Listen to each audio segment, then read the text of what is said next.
Сәлеметсіңдер ме балалар? Менің аты жөнім Жұмабаева Салтанат Сейітжанқызы. Мен Алматы қаласы Зерде мектеп гимназиясының музыка және домбыра пәнінің ұстазымын. Балалар, сендер байқап отырған шығарсыңдар, менің қолымда қазақтың көнеден келе жатқан ұлттық домбыра аспабы тұр. Кез келген қазақтың үйінде қай заманда болса да төрінде домбыра ілініп тұрған. Ал сендер осы домбырада ойнап үйренгілерің келе ме? Егер үйренгілерің келсе, онда мен сендерге үйретейін. Ең басында домбыраның құрылысыменен таныстырайын. Мынау домбыраның басы. Мынау домбыраның екі құлағы. Осы құлаққа домбыраның бойындағы екі шек тағылады. Мынау домбыраның мойыны. Осы мойында 19 перне байланған. Мынау домбыраның беті. Мынау қосымша беті. Осы қосымша беттен біздер ойнайтын боламыз. Мынау домбыраның үні шығатын дыбыс ойығы. Мынау тиегі. Тағы да мына жерде кіші тиек орналасқан. Мына жерінде домбыраның түймесі бар. Шек осы түймеге бірінші байланып, сосын екі құлаққа апарып тағы да тартылады. Мынау домбыраның шанағы. Кейбір домбыраларда шанақ 7 болады, кейбір домбырада шанағы 9 болады. Мынау домбыраның үні. Олай болса домбырада үйреніп бастайық. Мінеки, сол аяқты орындыққа отырған кезде орындықтың бас жағына отырамыз, ортасына дейін отырамыз, арқасына дейін шалқайып отыруға болмайды. Өйткені аяқ жерге тіреп тұру керек. Сол аяқты жерге қойып, оң аяқты сол аяқтың үстіне қоямыз. Домбыраны бауырымызға қысыңқырап ұстаймыз. Енді оң қолда мынау білек бар, білесіңдер. Осы білекті кішкене өздеріңе қарай майыстырасыңдар. Мынау 3 саусақты жинап, 4-ші сұқ саусақты кішкене шығарып қоямыз. Бірақ осы 4 саусақты бірге тұру керек. Сол кезде ойнағанда күш береді саусаққа. Бас бармақты бөлек қоямыз. Мінеки, мынау білекті өзімізге қарай кішкене қайырып алдық та, сұқ саусақпенен бағанағы мен айтқан қосымша беттің үстінен ойнаймыз. Төмен қағысты ойнаймыз, кәнеки, төмен сұқ саусақпенен. Енді сұқ саусақты жинаймыз, бас бармақпенен жоғары ойнаймыз. Кәне тағы да көрейік. Сұқ саусақпенен төмен жинаймыз сұқ саусақты, бас бармақпенен жоғары. Тағы да көрейік. Төмен жинаймыз сұқ саусақты, бас бармақпенен жоғары. Соңғы рет тағы да көрейік. Төмен сұқ саусақпен жинаймыз, бас бармақпенен жоғары. Енді тағы да басқа қағыс ойлап тауып көрейікші. Мен мысалға 2 рет төмен, 2 рет жоғары қағыс ойлап таптым. Кәнеки көрейік. Төмен, төмен, бас бармақты жинаймыз, жоғары, жоғары. Тағы да төмен, төмен, жинаймыз, жоғары, жоғары. Енді сол қолды үйретейін. Сол қолды үйрету үшін жеңілірек болу үшін мен сендерге басқа мойнында нүктесі бар домбырамен үйретейін.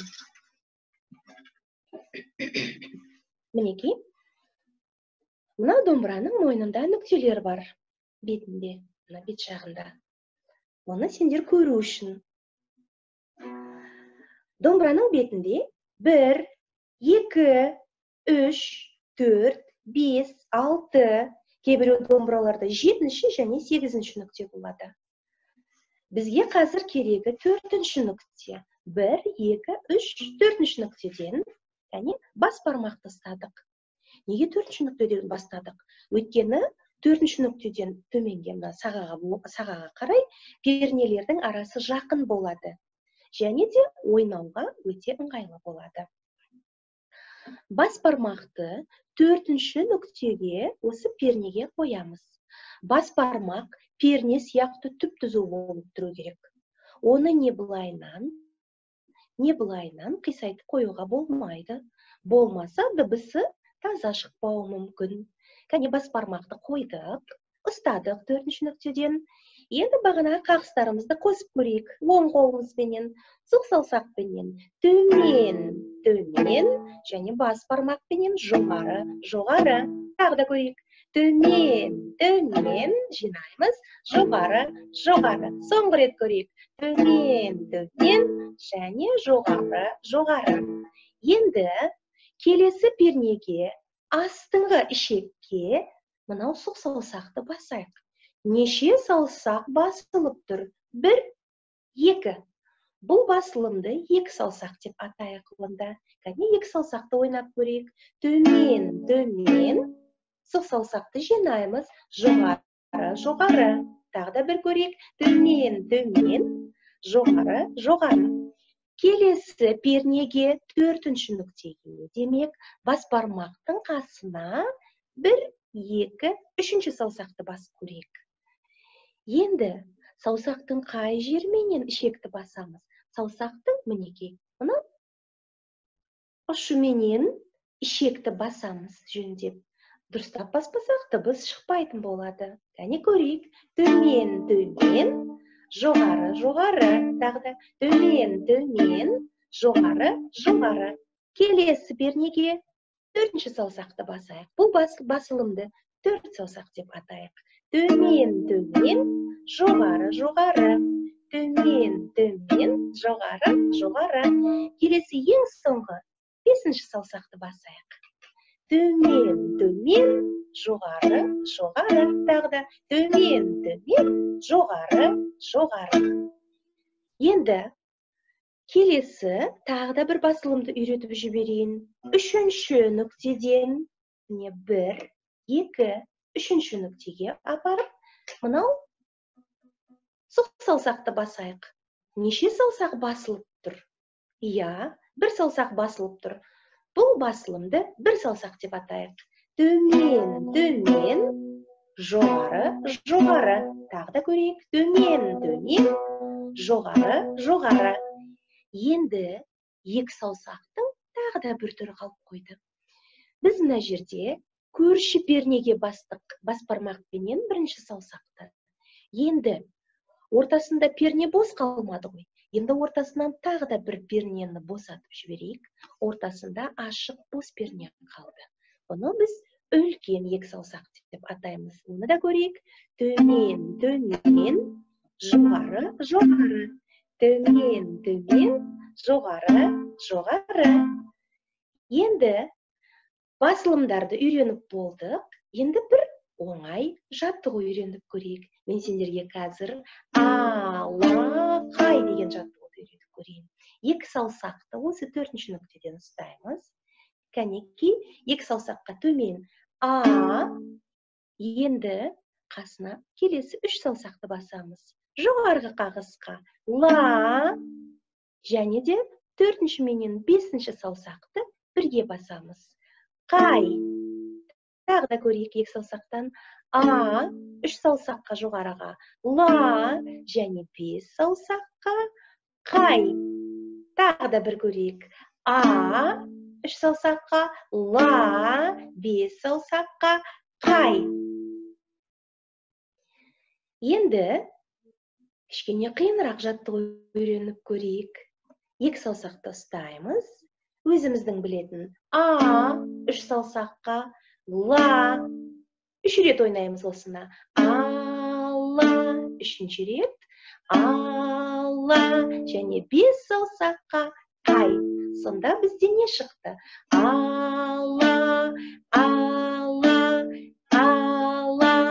Қай.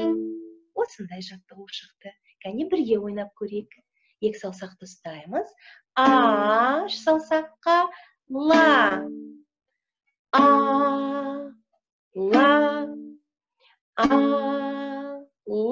5 саусаққа.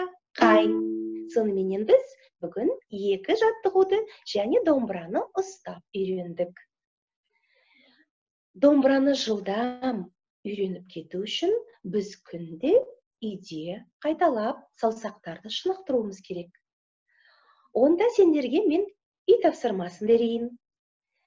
Сендер осы әрбір басылымдарды ұстап, 2 саусақ, 3 саусақ, 4 саусақ, 5 саусақ, осы басылымдарменен өздерің қағыс ойлап, тауып, ойнап көріңдер. Мысалға, 2 рет төмен, 3 рет жоғары, 1, 2, 3. 1, 2 төмен, жоғарыға 1, 2, 3. Ал сендер өздеріңде басқа қағыс ойлап тауып көріңдер. 5 қағыс төмен, 5 қағыс жоғары деген сияқты. Және қолдарың біраз шынығып үйренгеннен кейін келесі жаттығуды күніне 10 рет, 15 рет, егерде уақыттарың болса 20 рет қайталап тұрыңдар. Алақай жаттығуында қайталап тұрыңдар. 10 ойнап болғаннан кейін тағы да күніне 15-20 рет алақай жаттығуын ойнап көріңдер. Алақай деп. Осылайынан күнде үйде 15-20 рет қайталап тұрыңдар. Ал келесі сабақта мен сендерге домбыра менен Еркемай әнін үйретемін. Келесі сабақта кездескенше сау болыңдар.